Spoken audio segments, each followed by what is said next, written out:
ভাষা ও সংস্কৃতির প্রতি ভালোবাসা থেকেই এক মাঠে জড়ো হয়েছে হাজারো শিক্ষার্থী। রংপুরে বসেছে দেশের অন্যতম বড় মেধাভিত্তিক TV reality show Ispahani Mirzapur Bangla বিদের সপ্তম বর্ষের বাছাই পর্ব। শুক্রবার দিনব্যাপী Rangpur police lines school and college প্রাঙ্গণে ছিল উৎসবের আমেজ। বিভাগের বিভিন্ন স্কুল থেকে আসা ষষ্ঠ থেকে দশম শ্রেণীর সহস্রাধিক শিক্ষার্থীদের পদচারণায় মুখর হয়ে ওঠে পুরো ক্যাম্পাস। রেজিস্ট্রেশন, জাতীয় সঙ্গীত ও শপথ পাঠের মধ্য দিয়ে শুরু হয় আয়োজন। এরপর নির্ধারিত পরীক্ষায় অংশ নেয় শিক্ষার্থীরা। বাংলা আমাদের মাতৃভাষা, আমরা বাংলা সম্পর্কে অনেক কিছু জানি না মাতৃভাষা হওয়া সত্ত্বেও।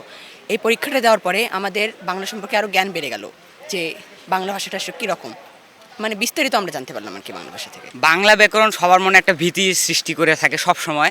সো এই বাংলা ব্যাকরণটা কীরকম, কিভাবে হয় এটা সম্বন্ধে জানার জন্য এবং এটার পরিবেশ সম্বন্ধে জানার জন্য মূলত আসা।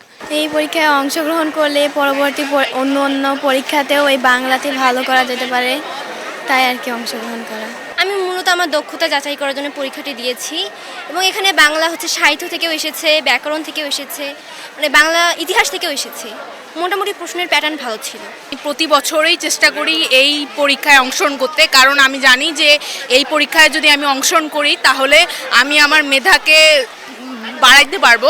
ইস্পাহানী মির্জাপুর বাংলাবিদের সপ্তম বর্ষ অনুষ্ঠানে আমি এসেছি বাংলাকে জানতে এবং বাংলা সম্পর্কে আরও বেশি জানতে। আমি যতটুকু জেনেছি এ পর্যন্ত, এখানে অংশগ্রহণ করতে পারলে আমার সবার সাথে দেখা হবে, আরও অভিজ্ঞতা অর্জন হবে। শুধু প্রতিযোগিতা নয়, বাংলা ভাষাকে জানা, শুদ্ধভাবে লেখা এবং নিজের সংস্কৃতির সঙ্গে নতুন প্রজন্মের সম্পর্ক আরও গভীর করাই প্রতিযোগিতায় অংশ নেয়ার মূল লক্ষ্য বলছেন অভিভাবকরা। ইস্পাহানীর বাংলাবিদের এই বড় একটা পরিসরে যে আয়োজন করা হয়, তাতে দেখা যাচ্ছে যে বাচ্চারা একটু হলেও আসলে ওদের বাংলা অগ্রসরটা হয় আর কি। তো সব আমরা বাচ্চাকে তো চেষ্টা করতেছি, এখন বাচ্চাদের যে একটু ভালো করে ওই জন্যই নিয়ে আসা। আর এই বাংলাবিদ সুযোগটা আমরা এবারেই জানছি, আমরা গত বছর জানতাম না, আনছি। এখন দেখা যাক কি করে, বাচ্চা কতদূর পড়াশোনা করেছে, কি করেছে, এটা তো এখন পরীক্ষা দিলে বুঝতে পারবো ওর প্রিপারেশন কেমন। নিঃসন্দেহে বলা চলে যে ছোট ছোট ছেলে মেয়েদের জন্য এটা অনেকটা মেধার